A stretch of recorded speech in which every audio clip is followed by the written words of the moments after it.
What's up, everyone? Welcome to another episode of the Black Line Brief. I'm your host, Matthew McKim. Let's get into it. I was thinking about it today. What are we going to call the community? The Black Line Briefers, the Briefers. I don't know. You guys can throw out some ideas in the chat, what we can call each other as part of this community as it builds and grows, and it's growing day by day. And that is very humbling for me. And I appreciate all the love and all the support. Today's been a day. A lot of files being released about Einstein, the other Steen, we can't say it. YouTube likes to watch and censor. But a lot of their material today was on those files. And I did a lot of digging and I read a lot of them myself. You can go on the DOJ and read over them. But given that, everyone did a lot of content on that today. I wanted to keep on with what we were already doing, and that is looking back into Erika, those early days. And we're going to start by playing a clip from Candace Owens' show today, where she brings something up about Josh Hammer and another lie. And so why do people lie when they have something to hide? Why would she have something to hide in regards to her husband's assassination? Fill in the blank. Lots of possible reasons. But let's get into it. We're going to start here. Candace Owens seized on this totally out of context screenshot of Charlie Kirk being very upset that a Jewish donor was withholding his $2 million donation. And she used this as an attempt to say, oh, Josh Hammer's lying. Oh, and okay. So, yeah, I'm going to stop it that quick and already give my 2 cents. No, Charlie wasn't upset just that someone was going to remove their donation. He was upset that they were trying to pressure him what to say, what not to say, who to have on, who not to have on, who to be friends with, who not to be friends with, what to say about Israel, what not to say about Israel, and that when he didn't back down, when he didn't do what they were trying to tell him to do, that's when they removed the money. When they couldn't control him. Oh, you're not going to do what I tell you? Then you don't get my money. And that's why he was upset, Josh Hammer. It wasn't just because they pulled the money. Dishonest Josh. That Charlie Kirk remained pro-Israel until his final moments. Yeah. But she's also holding aside that 2 hours after this screenshot, if you look at the timestamps, 2 hours after that, I and a few others were in a small Zoom chat, a small Zoom call with Charlie Kirk the night before he was killed that Charlie organized. Charlie organized this Zoom call for the express purpose of trying to make sure that he had all the best answers, the best messaging advice for how to speak about Jewish-Christian relations and the Israel question. Think about that, guys. The way Josh is phrasing this, he's so sly. Okay. First of all, Charlie didn't need any of your guys' help on how to publicly debate, argue, talk to students. He was better than all of you at it. Number 2, you guys were using this as an opportunity to tell him how to speak about Israel, what to say about Israel, how to phrase certain issues about Israel. That's what you guys were doing. That's what was taking place in this phone call. Nice try, Josh. Nice try, bud. On college campuses. Okay, first and foremost, I just want to say he's so full of crap. The idea that Charlie had just gotten back from Korea and was like, oh, please help me, Josh Hammer. You're a complete idiot. Please help me learn how to speak to college students. Josh Hammer and a rabbi who lives in Israel. Like there was nobody else available. You know what time it must have been in Israel for him to organize this call? Why is he doing it with this rabbi? Was it Wojcicki, whatever his last name is? You're not going to just call like Dennis Prager, who you're apparently writing a Shabbat Shalom book with. It seems a little suspect. So you're actually clarifying for us something that's amazing. This is a stunning admission, okay? Because we know that when Charlie got off of this phone call, he texts that evening a text message to Dan Flood and Andrew Colbert saying, they're going to kill me. Think about that, ladies and gentlemen. He's on the phone call with Josh and these other individuals. They're trying to tell him what to say, what not to say, how to say it in regards to the Israel issue, how to frame things, how to answer things, how to guide the questions, because he knew that young college kids were coming up to the mic asking very challenging questions in regards to Israel. And right when he gets off the phone with all these individuals, he texts Dan Flood and Andrew Colvett and says, they are going to kill me. Man, I'd pay $1 million if I had it to be a fly on that wall inside of that room, watching that conversation between Charlie and all those people. And what could have been said for Charlie to get off of that phone call and immediately text Dan Flood, his personal security guard, and Andrew Colvett and say, they are going to kill me.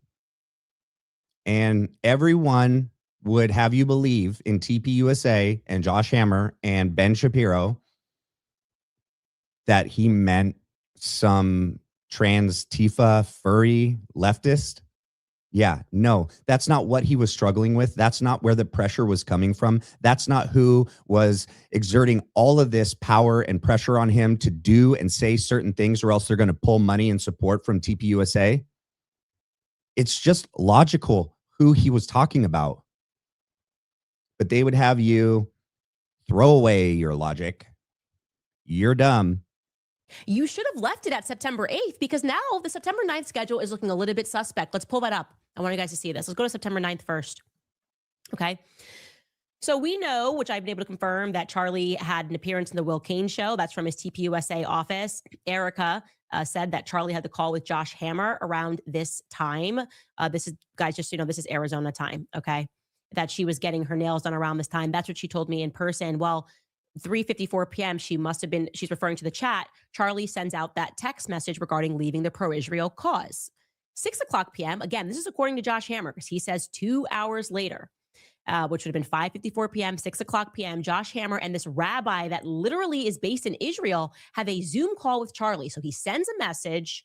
The chat explodes. People are pulling out their money. He's saying, I have no choice to abandon the pro-Israel cause. Then this rabbi stays up and Josh Hammer stays up. They have a call with Charlie about talking points to do what he's done his entire career.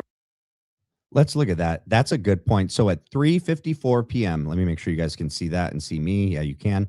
So at 3:54 p.m. Arizona time, Charlie sends out the text. Jewish donors play into all the stereotypes. I cannot and will not be bullied.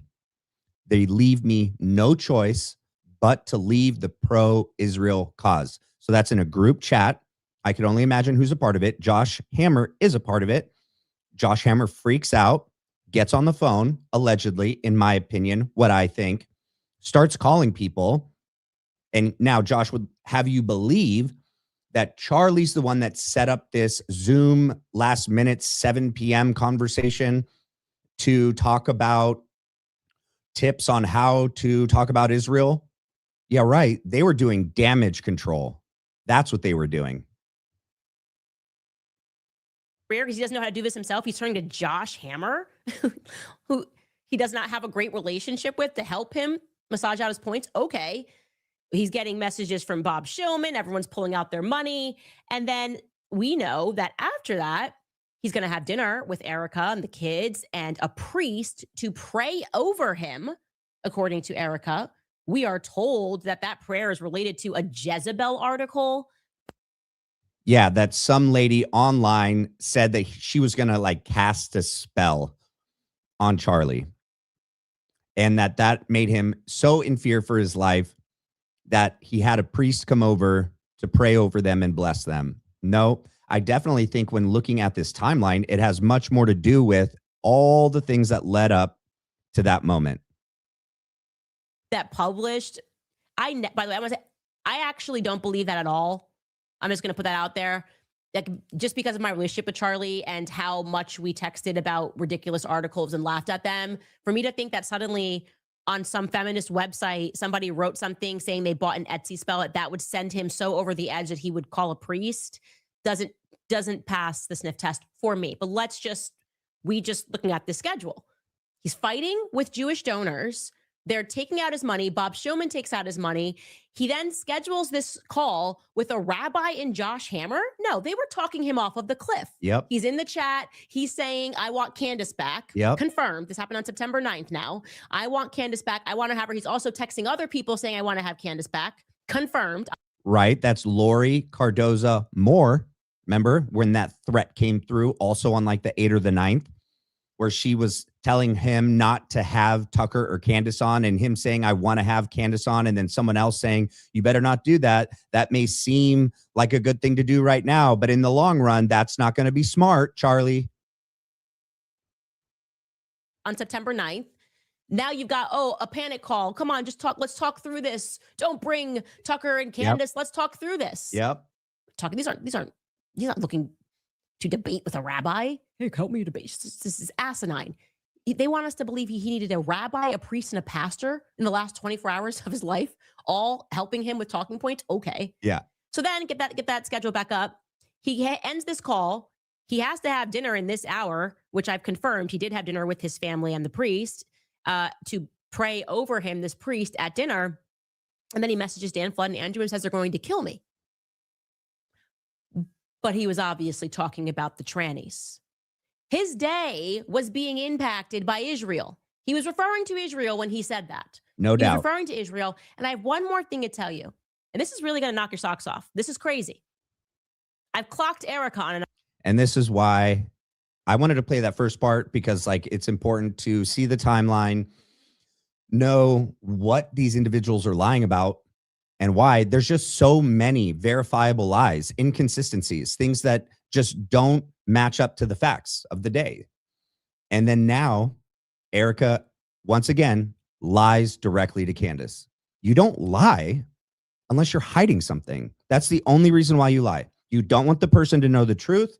The truth seems way worse than the lie. And so this person lies instead of telling the truth. Why? Because the truth is bad. Another lie. A big lie. I went back to my source. Remember I told you when I broke the story and then she had to admit that he texted Dan Flood. First she said, he never texted Dan Flood or whatever. I have his phone. And then I was like, Andrew Colvett told me, and my source had access to Dan Flood's messages. Well, Dan Flood, then she admitted he did receive a message, but she said she received that message on a chat that clears, like a WhatsApp or something like that. And we talked about this in a previous episode, how she tries to say no, then Candace brings out receipts, and then they have to tell another lie. So it's not like she's only lied once. She lies and then gets caught in the lie and then tells another lie to cover up that first lie. That's behavior when someone is guilty of something. I don't know what it is yet, but it's not innocence. It's not truthworthy. It's not honesty. And it's in relation to Charlie. That's weird. A widow having to lie about anything in relation to her husband who was assassinated the days prior, the day of, the days after, having to lie about anything. That is suspicious. And if you can't see that, I'll see you later. A Telegram chat. Well, guess what? I went back to that source and they said it was an iMessage. She's lying. Let me say that again for you. She's now twice lied about the Dan Flood message. First, she said it didn't exist. Then she said maybe it did exist, but actually it was on Telegram, which Charlie had set to clear, and that's why she never saw it. That's a lie. It was sent an iMessage between him and Dan Flood, according to my source, who I trust a lot more than I trust Erika, because I've clocked her on too many big lies.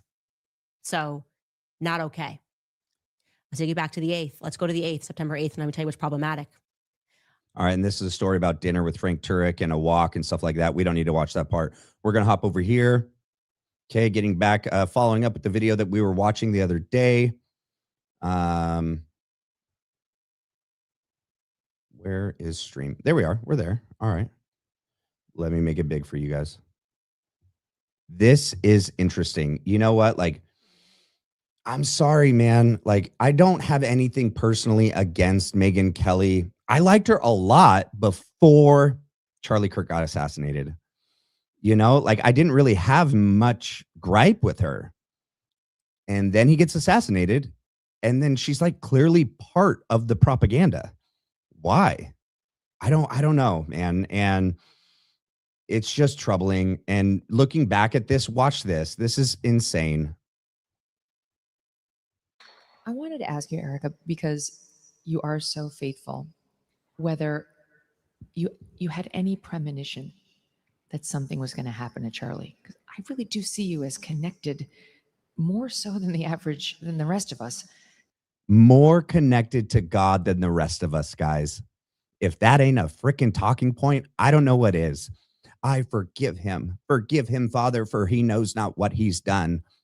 A week after, comparing herself to Jesus's mother and the night on the crucifixion. What? Whoa. Slow down, lady.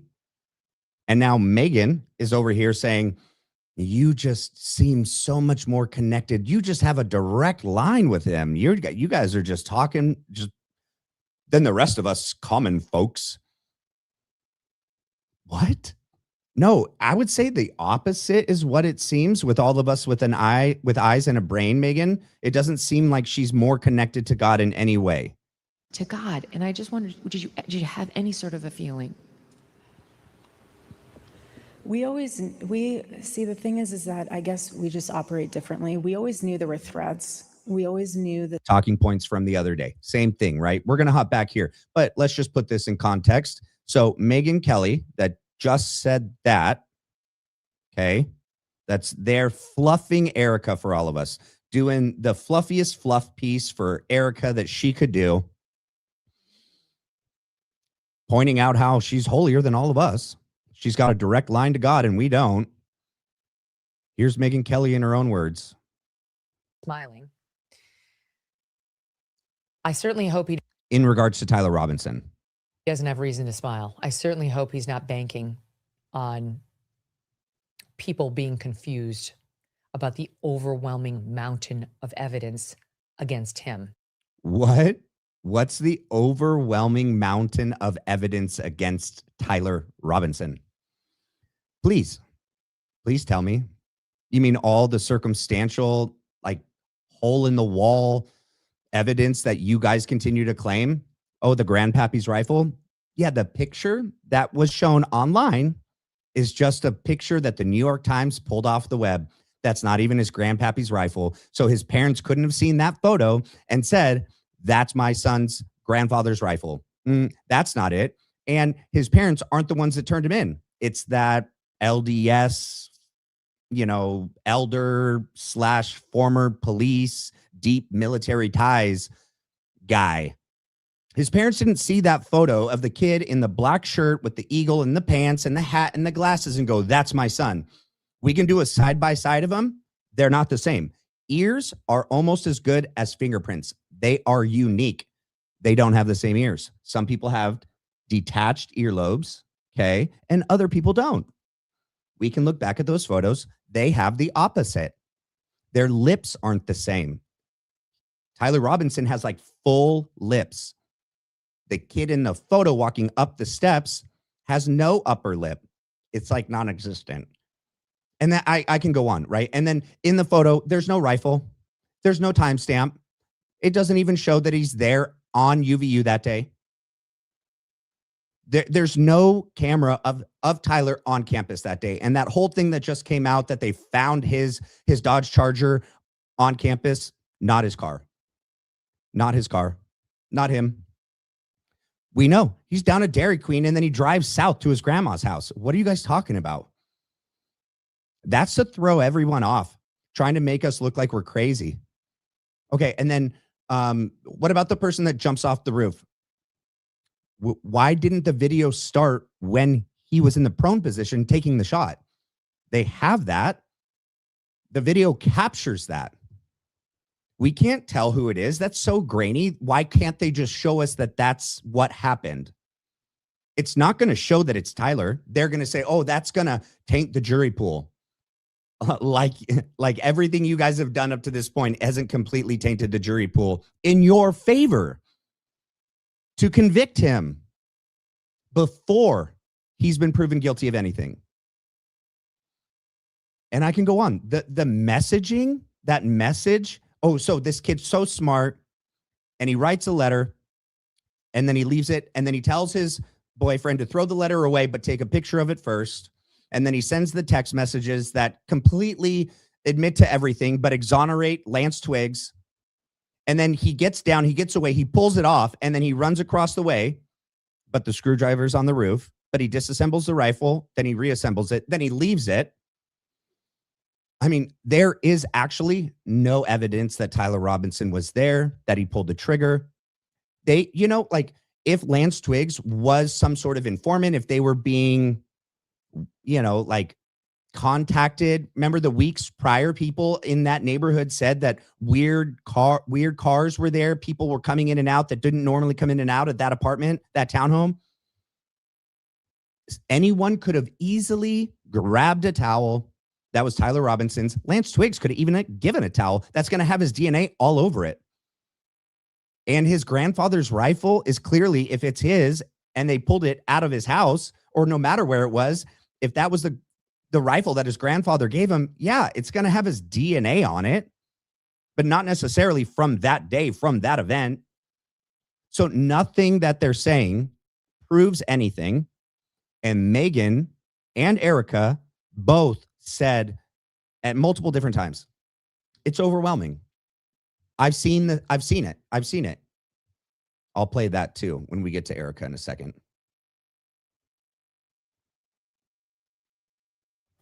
Because let me tell you, those of us who are clear-eyed on what is and is not admissible as proof, and that's really all we should be concerned with, see all evidence pointing directly to Tyler Robinson. All of it pointing directly to Tyler Robinson. My only question is who may have helped him and who may have known about it prior to his arrest. And I really hope that the prosecution has no problem making that case. Inside the courtroom, multiple law enforcement officers stood along the walls, more than are usually seen in a courtroom. 4 of them wore camouflage fatigues and SWAT gear, reports KUER, local I'm going to hop station. Head to the part. Are witnesses whom the prosecution or defense believes they will call to testify. And so, yeah, which would encompass some public names who are now in the national debate, who are also under pressure to speak out, but know something in some cases that the rest of us don't know and are not free to fully talk about the events of that day. Please keep that in mind as you assess what's happening in this case. Look, Tyler Robinson did this. It seems very clear to me. My only hope is that I can be there in the room when they flip the switch and take his life. What in the actual heck, Megyn Kelly? This clip is not going to continue to look good. It's not going to age like fine wine, Megan. It sure hasn't already. And you just were in another place just talking to Erika Kirk saying, she's so holy. She's closer to God than all of us. Yep, definitely, maybe more than you. You are thinking about, you can't wait to be there. You want to watch him flip the switch and kill this kid. You're saying 100% Tyler did it. How is that not tainting the jury pool? Megan, your audience is massive. Your reach is huge. How can you get up there in good conscience and say that and then let anyone talk smack about Candace or Tucker or anyone else when we're asking questions trying to figure out who killed Charlie and they say that we're the ones tainting the jury pool? We are. No, Megan. I'm sorry. That you just tainted the jury pool. I want him dead. I want the death penalty handed down against him and anyone who helped him. And I will be gleeful on the day it is carried out. I honestly don't know how that squares with my Catholic faith. It doesn't, Megan. And it really doesn't, because you don't know that he did anything. Because Erika has told Candace her team, which isn't the prosecution and it's not the defense, only knows what we know, what the public knows, because the FBI and the prosecution and the defense aren't sharing anything with her. It doesn't work like that. She's the victim of She's the surviving spouse of the victim. They're not sharing evidence.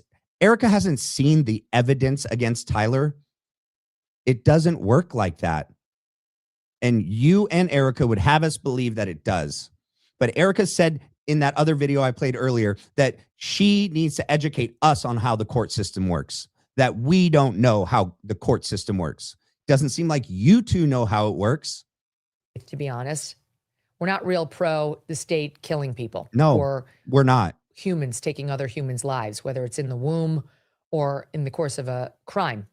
Granted, I mean, there is a place for the death penalty with specific individuals doing specific crimes, like Einstein and the Einstein files, for sure. I think that 100%. Okay, but a kid that's 22, that there is literally no proof that he did anything other than be Lance Twig's boyfriend, be a patsy. And you can sit up there and say you want to watch him die. But we are pro-justice. And the Bible does say an eye for an eye. And there is no deterrence. I'm sorry, the deterrence, I do believe, requires the death penalty in the most heinous of cases. And I do believe it should be reserved for the most heinous of cases. Yeah, if you could prove that, like if the evidence in this case proved overwhelmingly without a shadow of a doubt that Tyler did do it, then I can get why you would say that. But Megan, you've seen what we've seen. The evidence is lacking. It's non-existent. It's not there. So I don't know where you're coming from with this certainty and this argument that you think that this is the case where the death penalty is justified and should be used. Cases. And this is that. This is that. Charlie was shot down in the prime of his life. He had so much. No, I don't think he was shot down, Megan. I don't think anyone knows that he was shot at all. I personally believe that the road mic with a shape charge did one part and the microphone in his left hand electrocuted him. I think those are the two modes of death for Charlie Kirk. And I think there's way more weight and evidence that those are the two modes of death than some 30-06 bullet hit him in the neck from the loci center and stopped by his spine, by his bone, by his C2, which is up here. So the bullet entered here and then it went up to the base of the skull. And then it took a right turn and went down through 6 vertebrae and then lodged in the T1 in his thoracic. No, it doesn't work like that. Everyone that's done any of the ballistic tests, they all blow through. Frangible rounds too. Frangible rounds go through just as well. So much yet to offer. He was a loving father of 2. He and Erika adored one another, lived for one another. They had so much yet to do. She wanted 4 children. And she is spouting the fluff about Erika. I believe Charlie loved Erika. I think there is actually no evidence that Erika loved Charlie. You can't fake love. I mean, she was able to fake him, but like I said before, I don't think he was able to discern genuine individuals and fake people taking advantage of him. But her response in the hours, days, weeks, and months after he was assassinated, that's, in my opinion, how you can tell whether or not she loved him. What has she done? What has she said? What's important to her? That meeting 5 days after his assassination? Money, merch, sales. How many people signed up? How many people were there? They pulled off the biggest event in TPUSA history. AmFest was the biggest event. You have his microphone in a glass box at the Mar-a-Lago fundraiser. You allowed Elizabeth McCoy to bring the canopy in which he was assassinated under to the events and let people take pictures underneath it. You're the CEO. The buck stops with you. That's not a loving wife. What are you talking about? He desperately wanted 4 kids. They have 2. And all right, Megan, that's enough out of you. We're moving on. Let's go here. Let me make sure I shared it. Cool. Let me make it big for you guys. Ready, set, go. There were cameras all over my husband when he was murdered. There have been cameras all over my friends and family mourning. There have been cameras all over me, analyzing my every move, analyzing my every smile, my every tear. Yeah, guess who that didn't happen with? Jackie Onassis? Kobe Bryant's wife? Because they only came out for the memorial and the burial. The rest of the time, they grieved in private with their children and their family. You chose in 72 hours to take over as CEO, to be a public figure. You can't have it both ways, Erika. You can't be a public figure and have privacy. It doesn't work like that.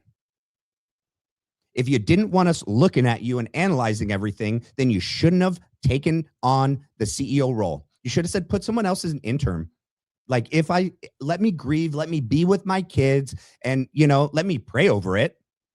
I mean, wait. Megan would have you believe she's got such a direct connection with God that God told her right away. Nope. No, in fact, it was Jesus and Charlie together in heaven. They were like, no. You got to do it. We're working for TPUSA up here. We need you down there. Merch.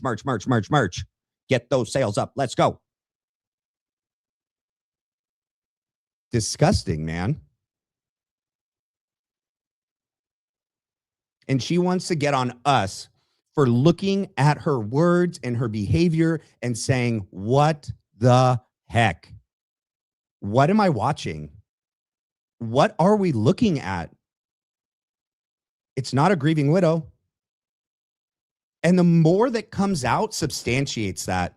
Can you imagine what we would have thought about her if we would have had that phone call, that work phone call video back when it happened, 5 days after the assassination? If we would have seen that video and heard the audio call that was on 8 days after, what would we have thought about Erika then? Could you imagine? The more time goes by, the more we find out, and the more our concerns are verified.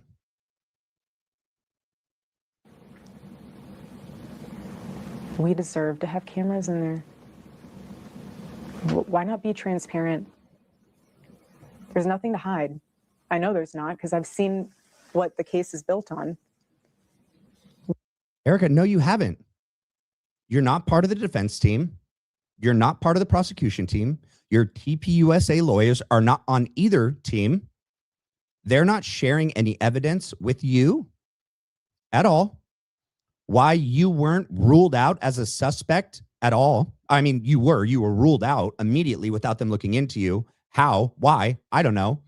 They didn't look into any foreign government. And in fact, the FBI shut down the department. I forget which department was looking. Tulsi Gabbard and what's that guy's name? I forget his name. They were looking into it. Kash Patel shut it down.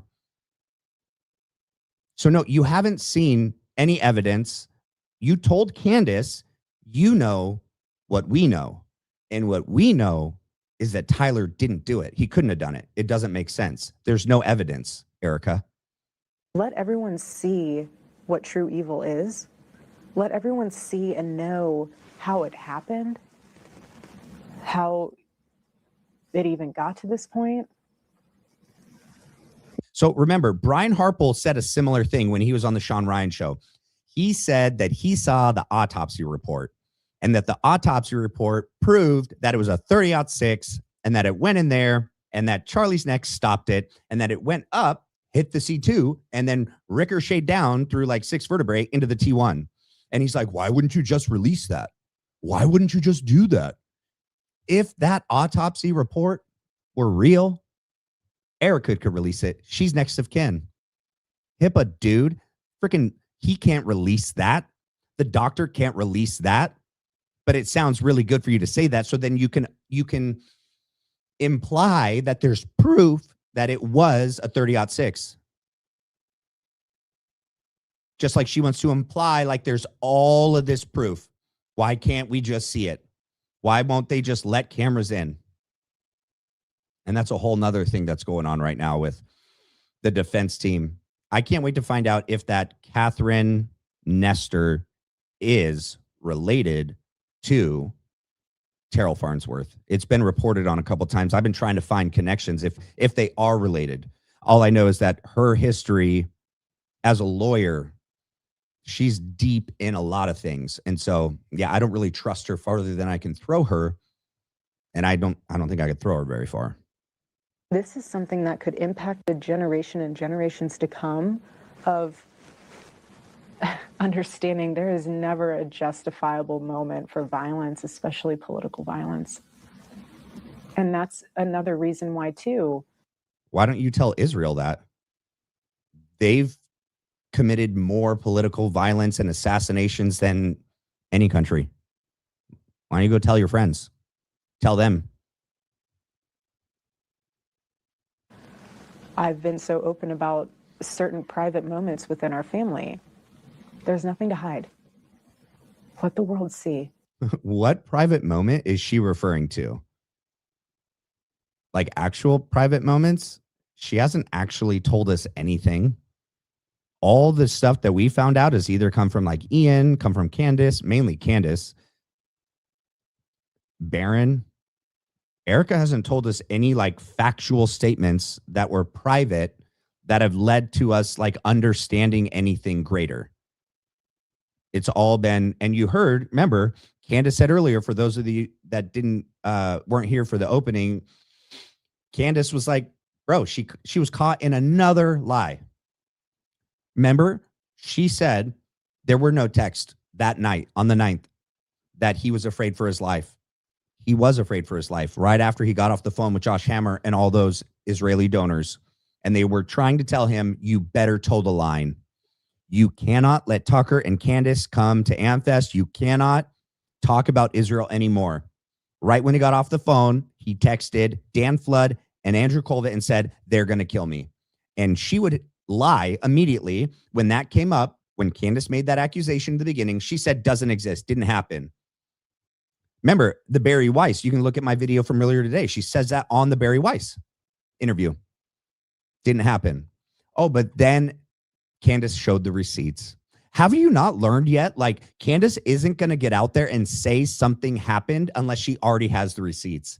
And you guys like walk right into it. I don't get it. You either are that stupid or I don't know. But it's insane that you guys keep doing it. You keep doing it. You did it with the Fort Huachuca thing. And then you said there were no texts. And then you said, whoa. It was on like a WhatsApp. It was on some sort of app that like, is encrypted and I couldn't see it. But then I looked in there. Well, guess what Candace just said today? No. Andrew Colvett and her other source. It was an iMessage. You lied again, Erika. Why are you lying about your husband, his stance on Israel, the days and the hours leading up to the 10th? Why do you keep lying? Because you're hiding something. It's not too late, Erika. I mean, unless it is too late, unless you were involved in the planning and the cover-up.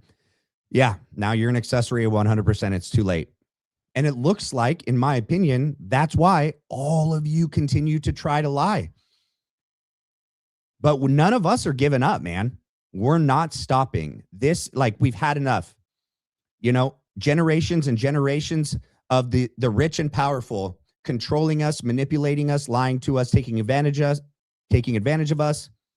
You read what's in the Einstein files, how a lot of these individuals, and they're not the Jewish people. This is not the Jewish religion. This is B'nai B'rith. Go look it up. Go look up Freud, Sigmund Freud. Go look it up. These people have infiltrated all the monotheistic religions. They've perverted it, and it's mystical occult. And yeah, there's sacrifices and all sorts of crazy sicko stuff. And Einstein, and go read the Talmud. And guess what? ChatGPT is censoring everything now. I tried to do a deep dive on Ben Shapiro. It wouldn't give me anything.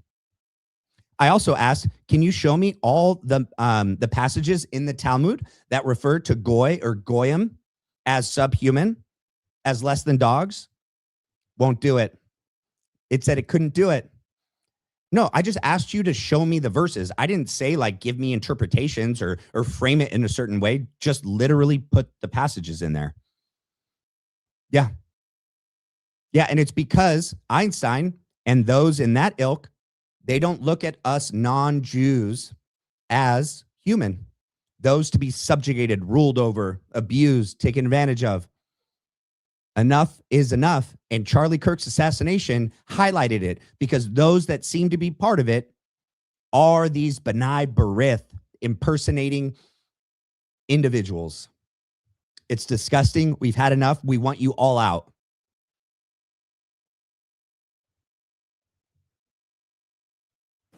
Let him see.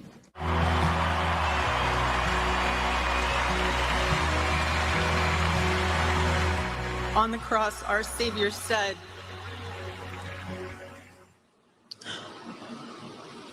"Father, forgive them, for they not know what they do." It's Father, forgive them, for they know not what they do. Not know what they do. But anyway, and so you're comparing yourself to Christ on the cross. You're forgiving him a week after the assassination, and there's no evidence that he did it.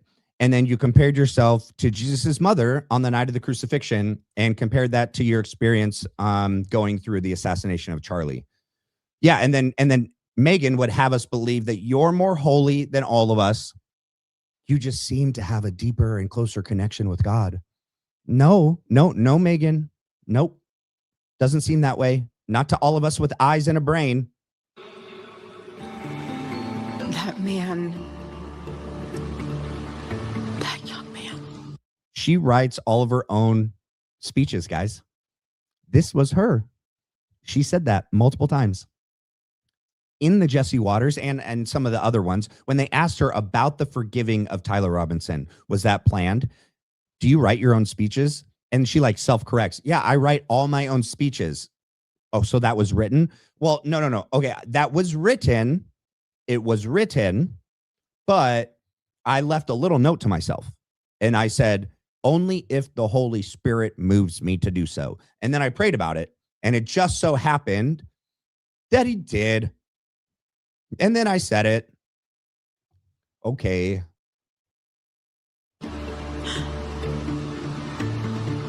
I forgive him.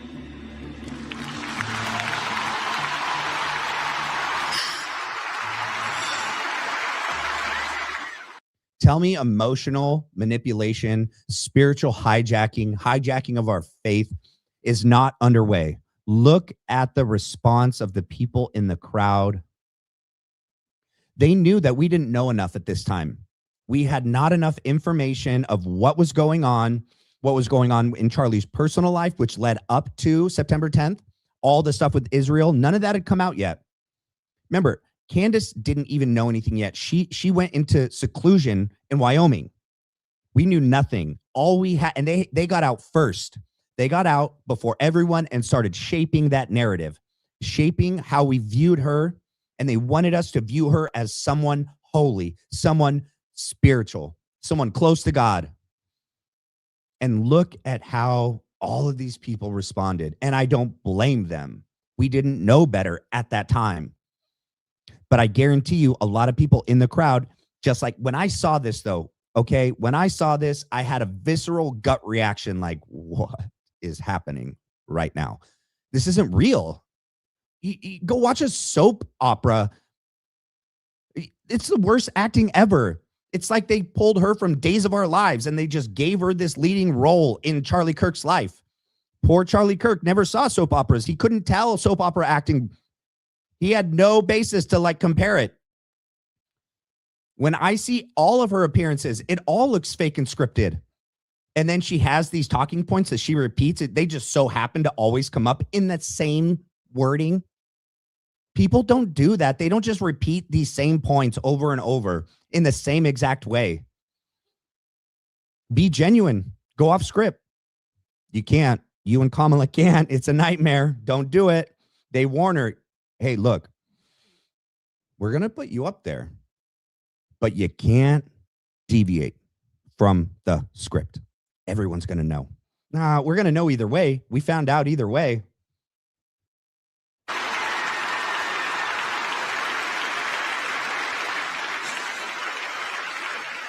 You shocked a lot of people when you forgave Tyler Robinson. How did you do that? I remember Acting, bullshit, lying, shaping narrative, psyop. I mean, pick one.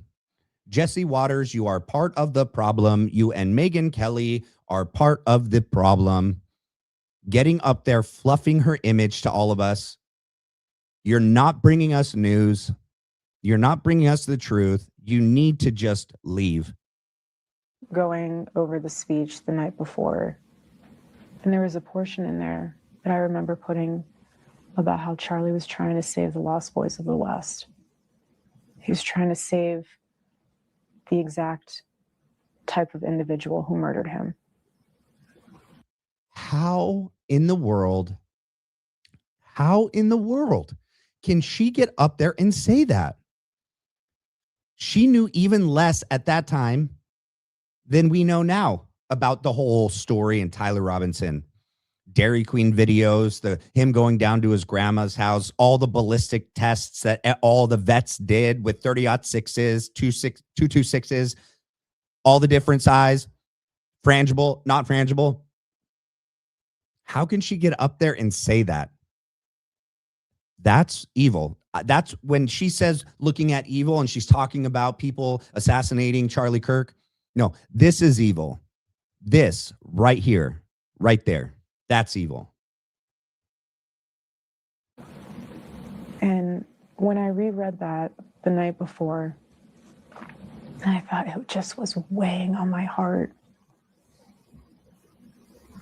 Forgive him. A lot of people in this world think that forgiveness is a weakness, or that when you forgive, you forget. And it's the exact opposite. It's a form of freedom. Okay, Erika, your audience aren't 5-year-olds. They're not 10-year-olds. Adults don't think that about forgiveness. I don't know why you felt the need to say that. That's just ridiculous. None of us think that. And the fact that you continue to like close your eyes and do these things for dramatic effect and like, oh, I forgive him. And you whisper to yourself, what are you doing? No one acts like that. No one does that. That's a staged dramatic effect. Why are you doing that? Why can't you just be genuine? Just be real. Impossible. She can't do it, you guys. Freedom. The enemy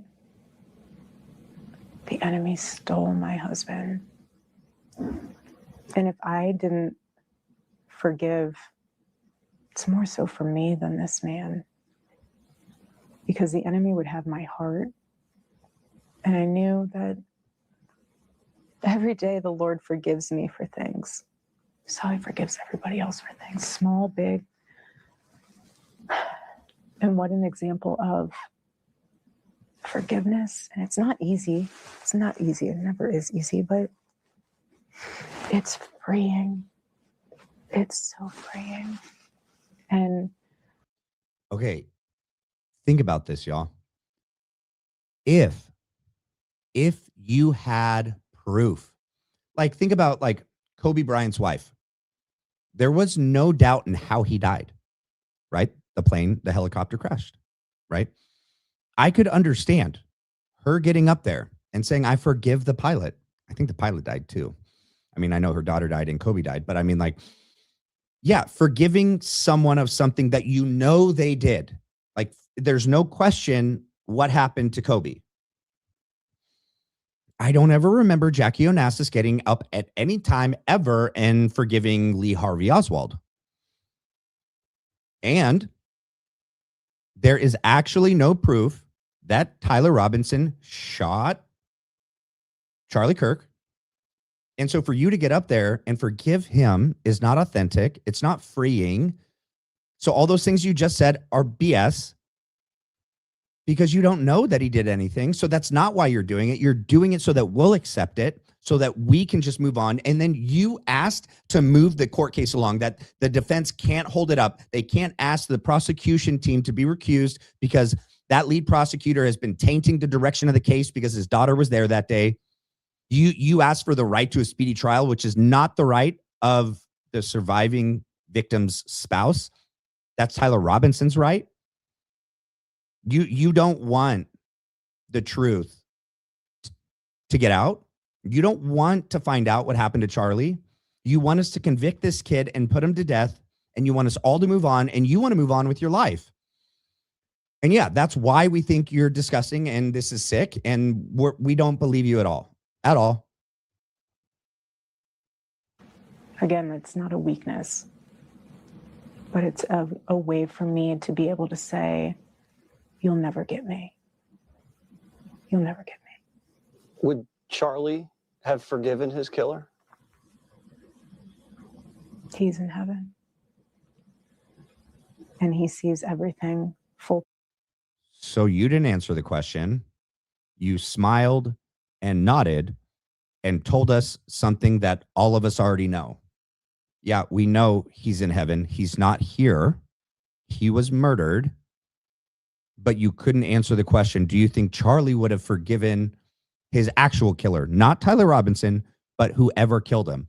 I wonder if she was thinking before she answered that, because like she has all the information, the other information, the information about the night before, Israel, the phone calls, the meetings, Josh Hammer, the text to Dan Flood, the text to Andrew Colvett. So when he's asking her, do you think Charlie would forgive the person that killed him? She's got to be thinking about the people that actually killed him. There had to have been the reason for that hesitation and the evasion of the answer and not answering at all, in my opinion, is a tell. In my opinion. Picture. And I truly believe that if the Lord, which this does not happen, but if the Lord gave him an option to return back to earth, and if the Lord said, this is what your death is going to be the catalyst for, do you want to go back and exchange it? He'd say no. Holy smokes. I don't remember that. This is why it's important to go back. So he has 2 little kids, a little girl. I have kids. I'm not going to divulge, anything personal, but no, I wouldn't stay in heaven if I'm 31 years old and I have like 40 to 50 years of life left in me to watch my kids grow. They're 1 and 3. He got like no time with them. With his wife. Yeah. Okay. He is so like Christ. So they want us to think like Charlie was like Christ and she's like Christ's mother. Charlie was great, but no, Charlie would want to come back and be with his kids. He would want to finish raising his kids. He'd want to live a long and happy life. He'd want to be president. He'd want to affect change here, not through his death, through his life. He could affect way more change through his life than his death, because you've hijacked his death. Now you're ascribing meaning to his life and what he said and what he did and what he wanted, the direction of TPUSA. You've hijacked it, you and everyone else there. No, he's not looking down. And if God asked him that question, he said, no, I'll stay here. No, because in fact, it looks like his death is pushing us into a system of control and manipulation. And that's why he said no to Bibi. He said, no, I don't want your money, man. No, I'm not going to let you spy on all of my followers. No, I'm not doing it. So no, Erika, I don't buy that he's going to say, I'll just stay here. Not at all. Wow. He'd say no. If convicted, do you think your husband's killer should get the death penalty? I do not want this man's blood on my ledger when I stand before the Lord. I want the government to decide. Man, just like in all those other TV appearances, she's allergic to answering questions directly. And that's from someone that has been coached, trained in PR. Okay. When they ask you some difficult questions and you don't want to answer directly, well, then just don't talk around the answer. More words, don't answer, just go around the answer. That wasn't his question, Erika. Do you think he deserves the death penalty? It's yes or no. And you can't say yes, because I think in your head, in reality, Tyler didn't do it. And I think there might be a shrivel of humanity left in you. There's always hope. Christ can still save you. You're redeemable. You just need to ask for forgiveness, repent, and turn the other direction. Come back to the light. Why couldn't you answer the question? If you're positive he killed your husband, why can't you answer that question? I'm sorry. As a Christian, I would be wanting death for the person that killed my wife. Months after, I'm not in acceptance. I'm in anger. I'd be in anger for a long time. Okay. I'm not Christ. I'm not that good.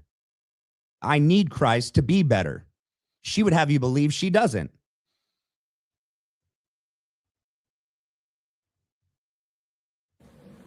It's biblical too. Justice will ultimately be served. Yeah, but justice needs to be just, Erika.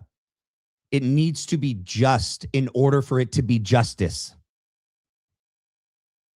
When we return. All right, we're going to skip. Let's go over here.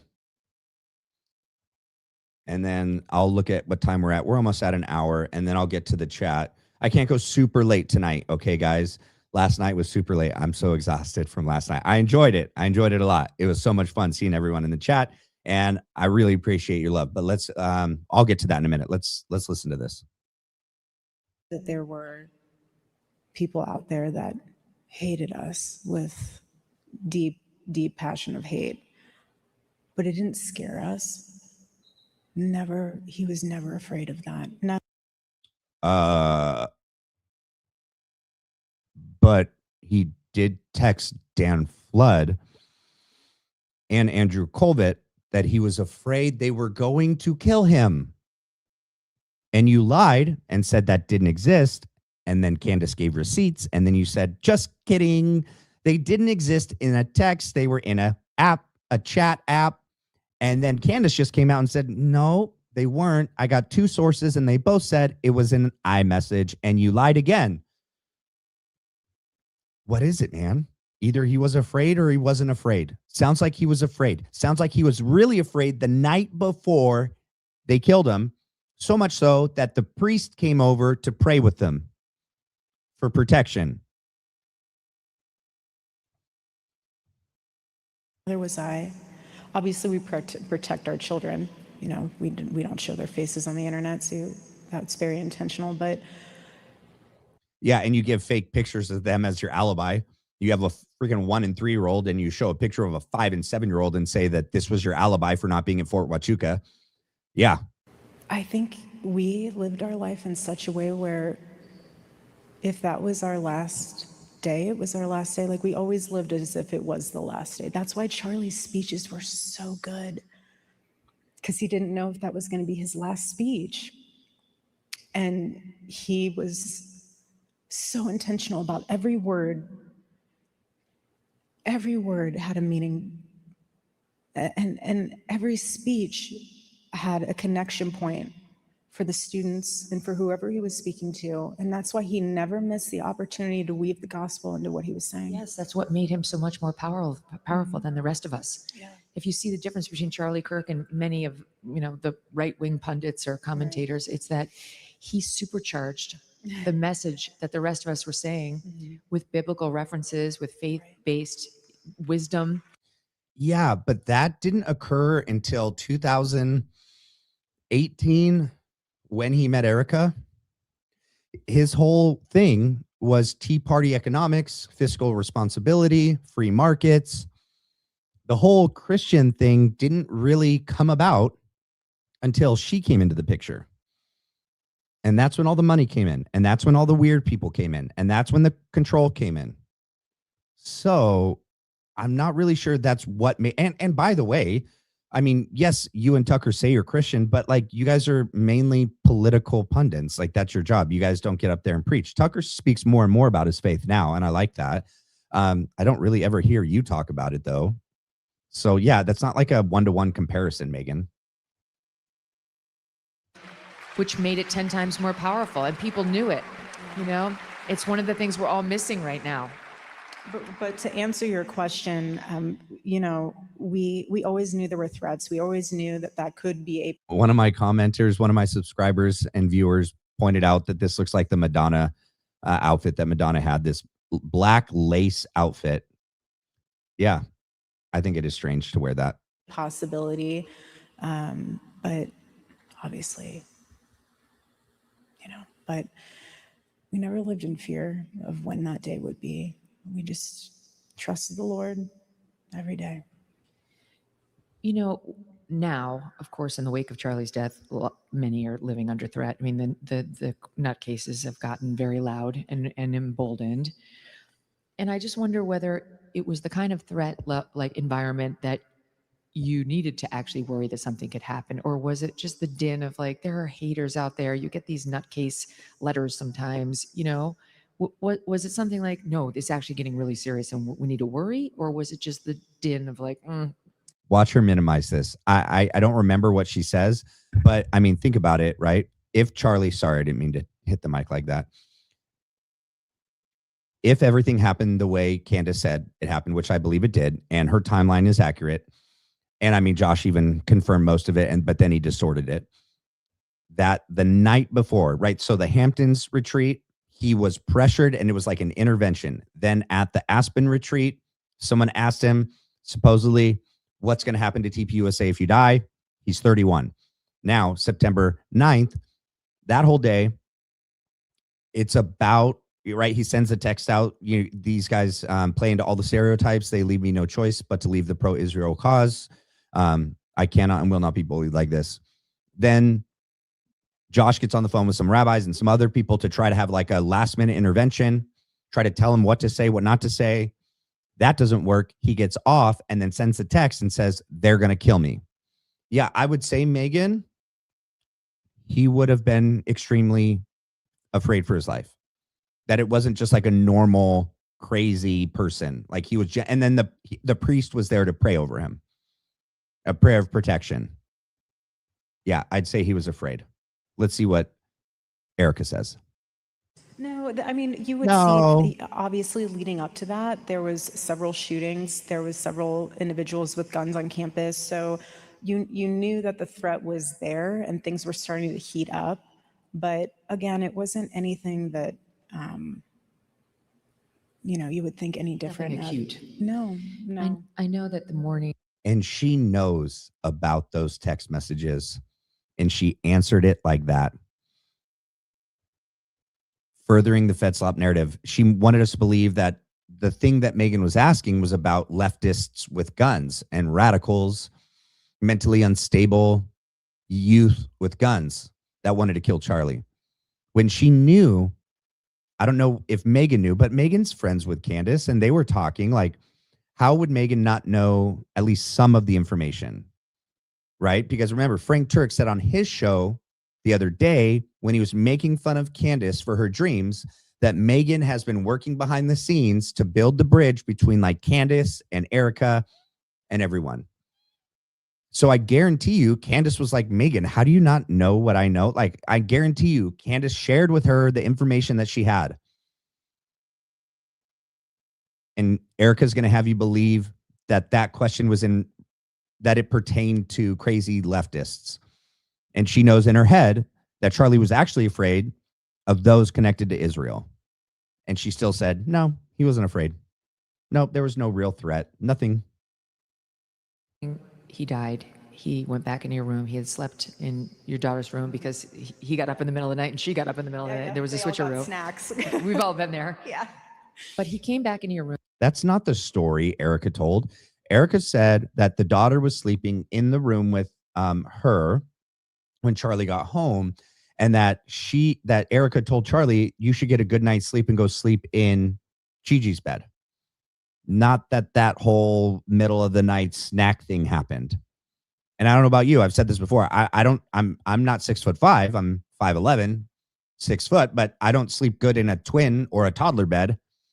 Not at all. And I doubt Charlie would either. And he got his necklace and he got his wedding ring, right? And his necklace had a cross on it and it had St. Michael's medal. Yeah. I wear it every day. It's right here. Wow. Oh, it's so beautiful. Yeah. That's interesting. Like a relic. She wears the necklace he was wearing when he died. That's interesting. I mean, I'm not going to ascribe meaning to that, but we all know, we've seen the video, that the necklace itself snaps and flies up over his head.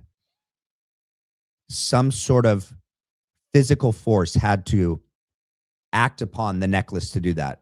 A bullet hitting him in the neck won't make a shirt jump up like that, and won't make a necklace, which is under the shirt, push down so much so that there was so much tension that it snaps and it recoils and flies up over his head. And she would have us believe that a bullet did all that. A bullet with that much force that could act upon the shirt and the necklace and everything, but his neck stopped it. Sorry, mechanics don't work like that. Bullets don't work like that. It doesn't work like that.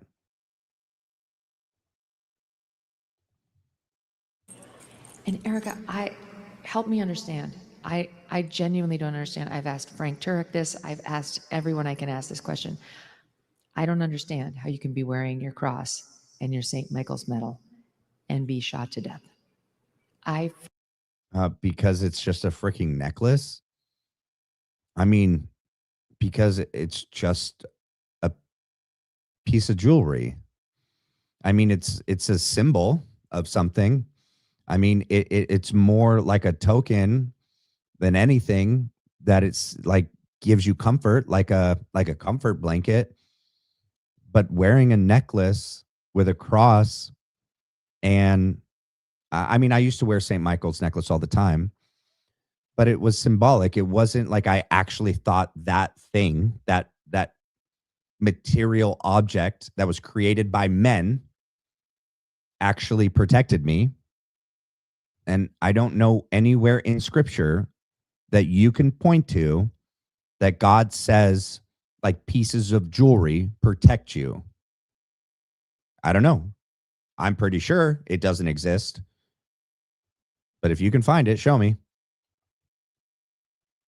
Feel, as Charlie felt, that's armor. You know, we wear that to protect us, and we believe God will protect us. How have you squared that?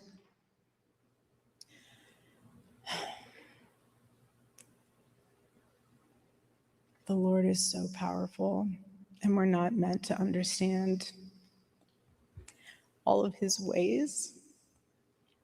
But there's mercy in that, knowing that God uses evil for good. I don't know what exactly that is, but I do know that I think the scripture is that like what the devil is planning for evil, God can use for good. But I don't think God like uses evil himself for good. That would mean God's evil, that he's like doing this and using evil for good. I mean, maybe it's just the way she worded it that's bothering me. And I saw the chat. Yeah, she does think it's some sort of magic talisman that protected him. I don't know. I don't know anywhere in scripture that it actually says anything like that. Lord will use it. And if that means revival,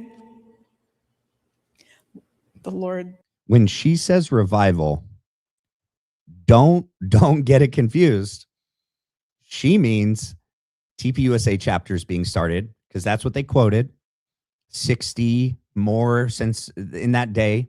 She means how many merch sales, how many hat sales. She had the numbers of all those individually, how many people they signed it up to register, how many people were there at the memorial, how many people were at Amfest, how much money they raised since his death. When she says revival, that's what she's talking about. She's not talking about revival in the same sense you and I know. She's not.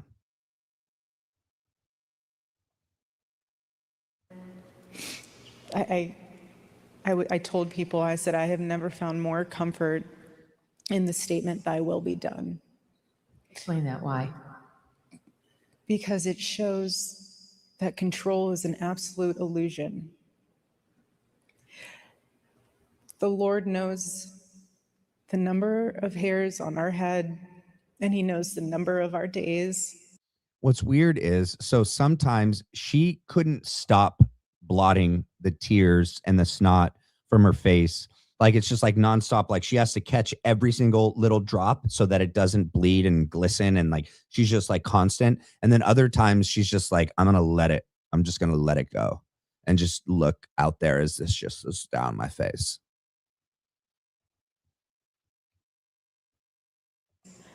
And that's why Charlie was so intentional of making sure everyone knew that their role in life was so important and that you guys are all the missing puzzle piece to this whole story. And we used to explain it when we would have dinner sometimes about how when you look at a tapestry, on one side you see all of these hanging threads, and it doesn't make any sense. They're all different colored threads all over the place. But when you turn that tapestry around, you see how beautifully woven together and how intentional every thread is to that tapestry. And yes, I fully believe that you put on the full armor of God every single day. I mean, henceforth, all of my bracelets and rings, like everything has meaning. Okay. That's not what oh my God, you guys were looking at me the whole time. I'm so sorry. Oh man, it had to happen once. I've been good all show until now. That was my fault. I'm not going to replay it, but I'll just surmise what she said. She thinks all of her jewelry is the full armor of God. That's what she just said. And then she's showing her jewelry and her bracelets and her rings and everything. Do you not know your Bible? That's not the armor of God, Erika. It's not a necklace. It's not a ring. It's not a bracelet. They're spiritual. The armor represents spiritual things. And that's what you put on. The breastplate of righteousness. It's not jewelry.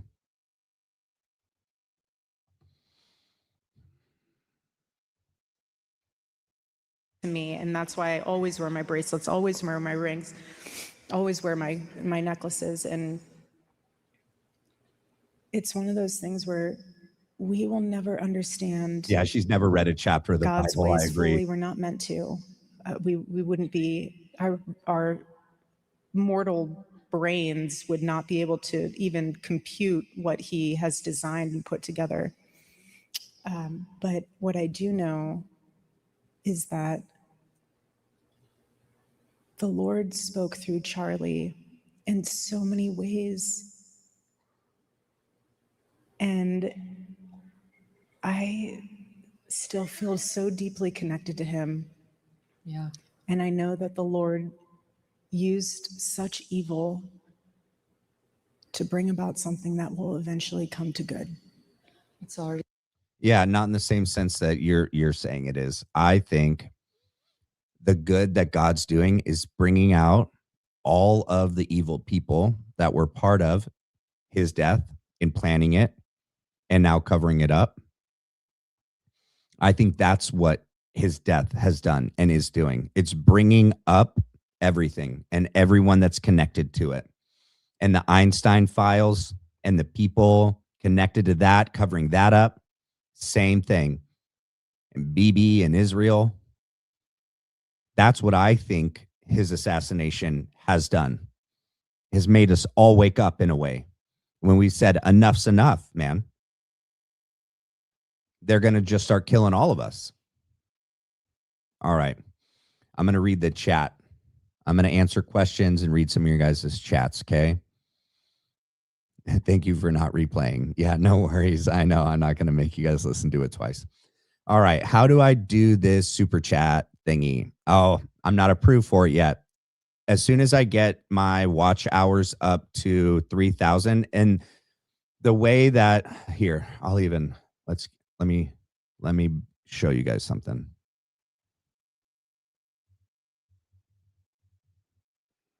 I'm pulling it up. Just give me a second.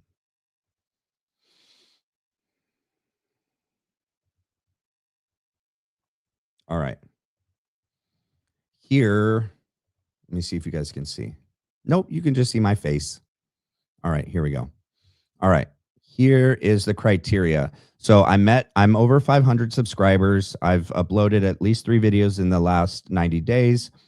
But what does this say? My valid public watch hours have to be at 3,000 for memberships and super chats and my online clothing store, which I will have. I have so many cool ideas and designs already for like Blackline Brief memorabilia, whether that be like hats, shirts, sweatpants, sweatshirts, tank tops, for any climate. Because I know even though I'm in a place that's cold and in the mountains, like some people are in Hawaii, some people are in Australia, which is really cool. Some people are in Canada. There's people all over the world watching, and that's like such a cool thing. And then, yeah, that's the only thing I'm left waiting for to be able to do supers. And as soon as that happens, that was what I was going to show you, is that it doesn't update. So this is showing data as of January 28th.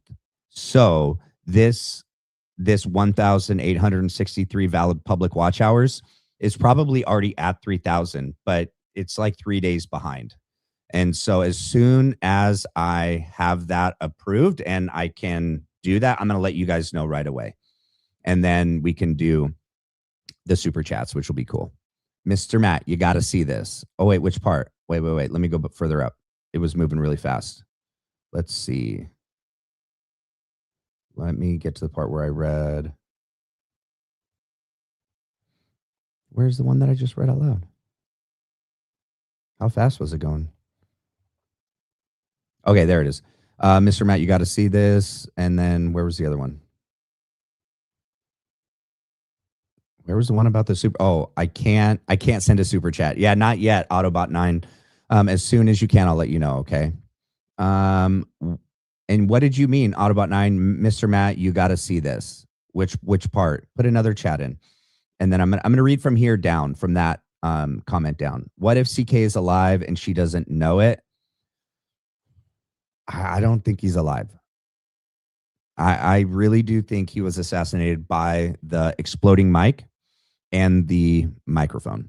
I mean, all like people that analyze behavior, the way that his body reacted, he couldn't have faked that quick enough. Like that, you can't fake the response, like the decorticate posture, how he locks up and he like almost comes out of his chair, and how his ring snaps and breaks off of his finger and falls down. You can't fake these things. And that wouldn't have been from a squib, a fake bullet in his neck. It just wouldn't. And I mean, that would mean like Erika's in on it. I mean, sorry, I know Erika's in on it. Candace. That would mean like Candace is in on it, and other people as well.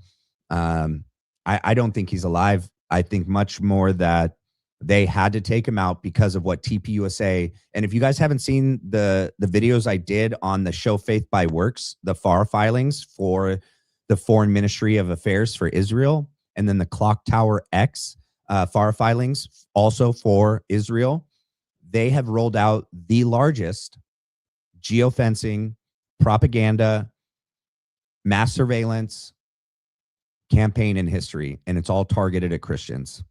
Our churches, universities, the memorial, the Amfest events, all of the Make Heaven Crowded events, they couldn't let that be in his hands because he turned BB down. He said, no, I don't want it.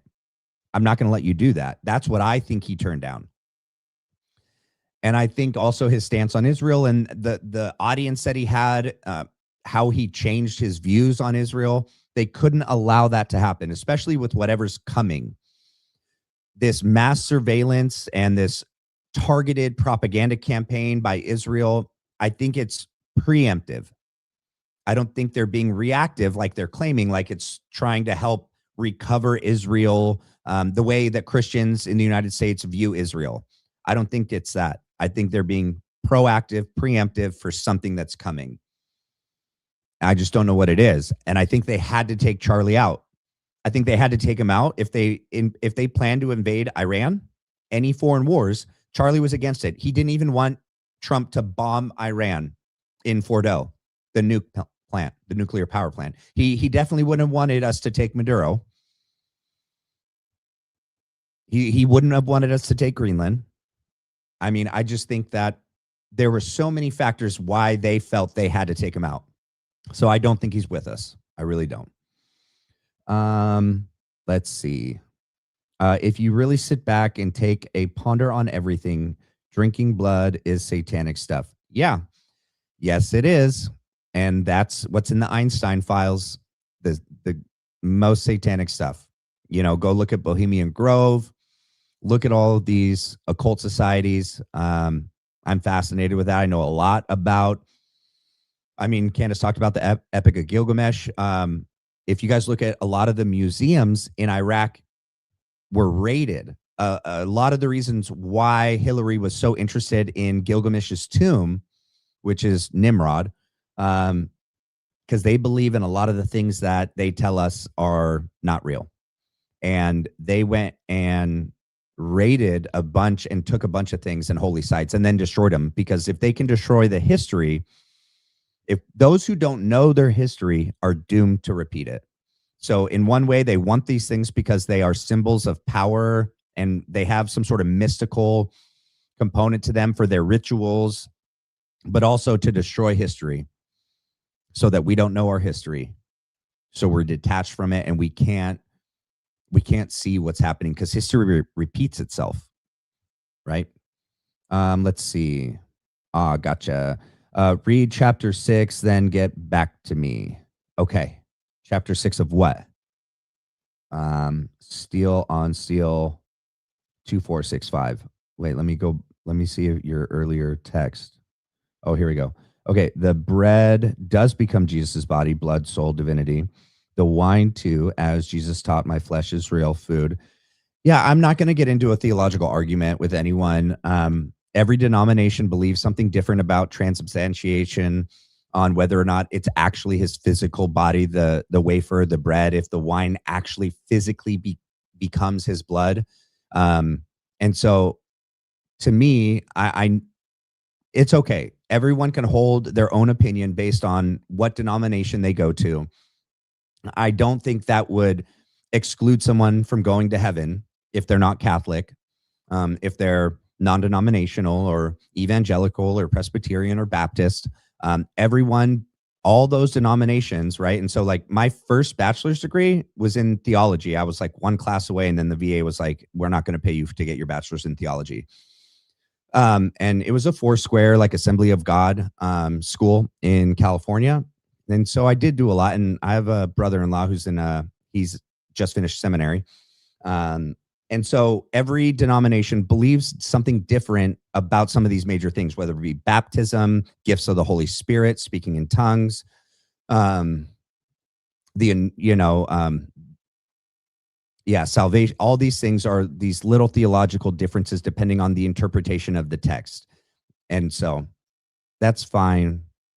I don't consider someone to be wrong if they believe that his body, the actual communion becomes the physical body and blood. To me, what it's doing spiritually is the same. I can't watch this witch try to act. Take care, Matt, and everyone. Oh, thank you, Gregory. Sorry. Yep.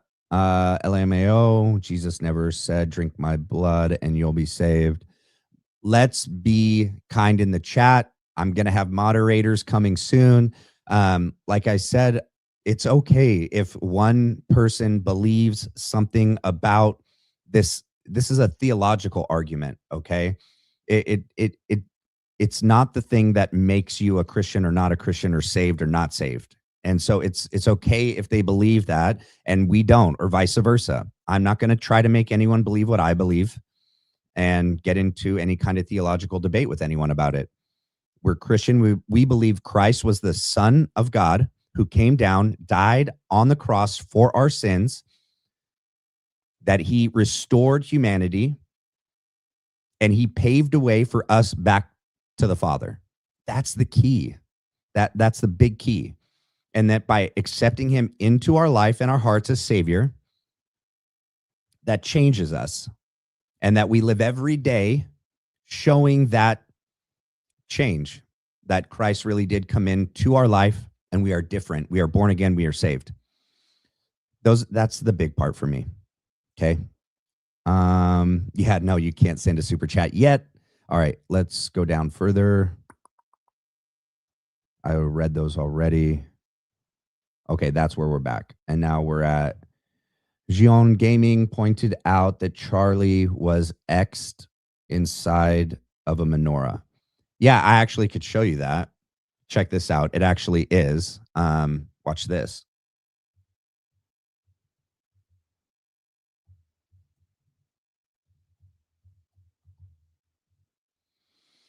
It is interesting. All right, let's see. Where's the one that puts it up right next to it? Here we go.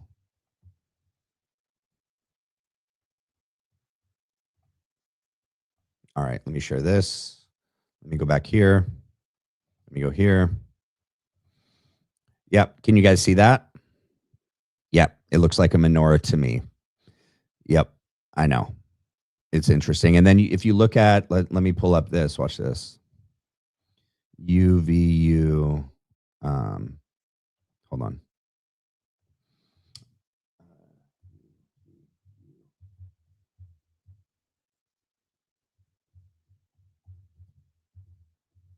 Oh, hold on one second. Let me finish writing this in.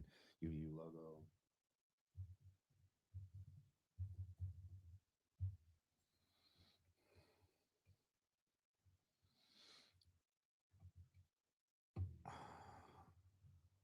Let's see. Oh, I'm not going to be able to do it. It won't let me share that one. All right. Yeah, but if you guys look up the logo, UVU, the first U looks like a Hebrew letter. And yeah, the LDS Church does have some pretty deep ties and gets money from over there. So it would make sense why the courtyard does look like a menorah. Let's see, where was I at? Next one, laugh aloud. I've read the New Testament 6. Okay.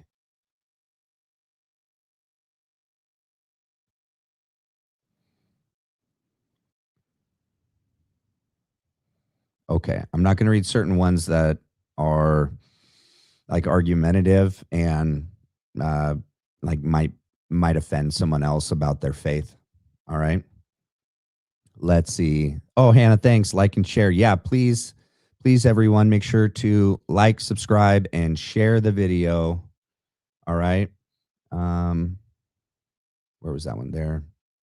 Unfortunately, Erika isn't that unique. She's just the epitome of a mega churchianity, Christianese, emotive, performative,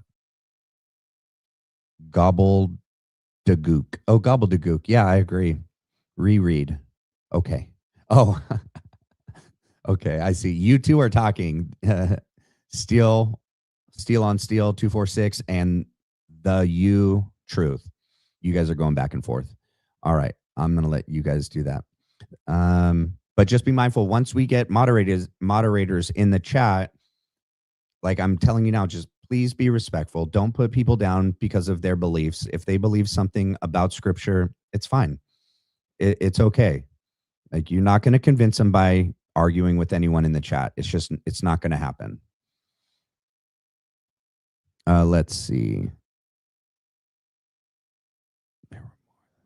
Okay. All right. All right. The nearest to Freemason monuments from UVU are both exactly 66.6 kilometers from the exact spot Charlie was sitting, opposite directions from each other.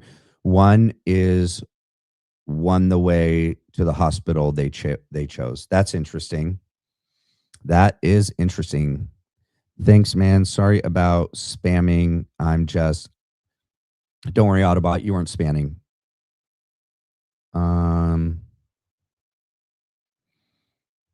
All right, let me scroll down. I'm gonna scroll. Oh my God, the chat is way further down than I thought.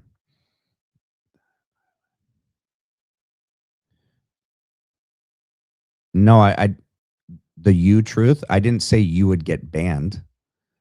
That's not what I said. I just said you and Steel on Steel were going back and forth arguing about your different points on scripture and on communion. And I was just saying, be respectful, because I just don't want anyone to be like putting anyone down because of what they believe about scripture. That's literally all I was saying. And that coming down the line, when we have moderators, if people are starting to not adhere to the guidelines of this channel, which would be like not putting down people for their beliefs, if their personal beliefs are different than yours, it's fine. And then just move on from it. You don't have to keep going on about the same thing. Let's see. All right. I got like 3 more. I believe in my heart. I listen to my heart, not my ego. Don't need a book to know right from wrong. We get it. All right. Yeah, but that's the point I'm trying to make. I didn't put anyone down. I was just expressing what my experience is and my point of view. Okay, man. I don't want to argue. I mean, I was reading back and forth between you and Steel on Steel, and it was going back and forth. Like you were saying, like you were right, and she was trying to have her point, and it just wasn't going to go anywhere.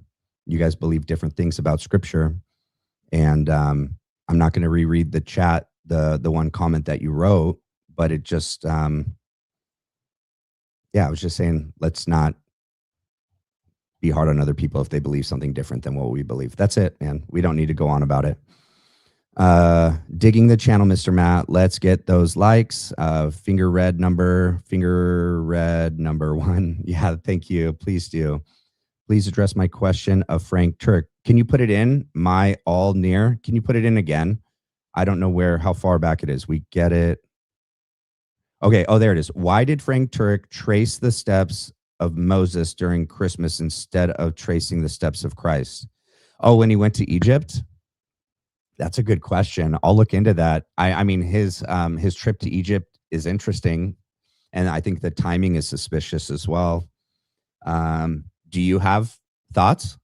Do you know? Can you answer? I can look into it 100%. I don't know why he wouldn't have traced the steps of Jesus. Why Moses? Why do you think?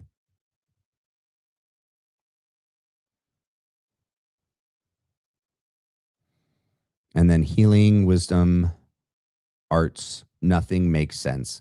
In regards to the Charlie Kirk assassination and TPUSA, you don't think he is a Christian. Frank Turek?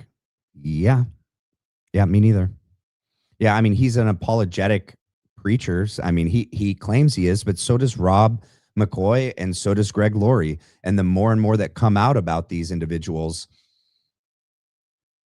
I just don't know how you can be Christian and have some of the friendships and relationships with certain people that have done things to children, and you've protected them. You've tried to help restore the public view of them. It's, yeah, Frank is way sus, 100% sus, 100%. I agree. Well, hey, you guys, that's the bottom of the chat. I thank you guys so much for tuning in today. I will see you guys next time. Yeah, every sermon is about Judaism. For Frank or for Rob? I mean, Rob is for sure. Frank, I bet his is too, no doubt. Till next time. Thank you, Autobot 9. Thank you guys so much for tuning in. I appreciate your support. See you guys. Have a great night.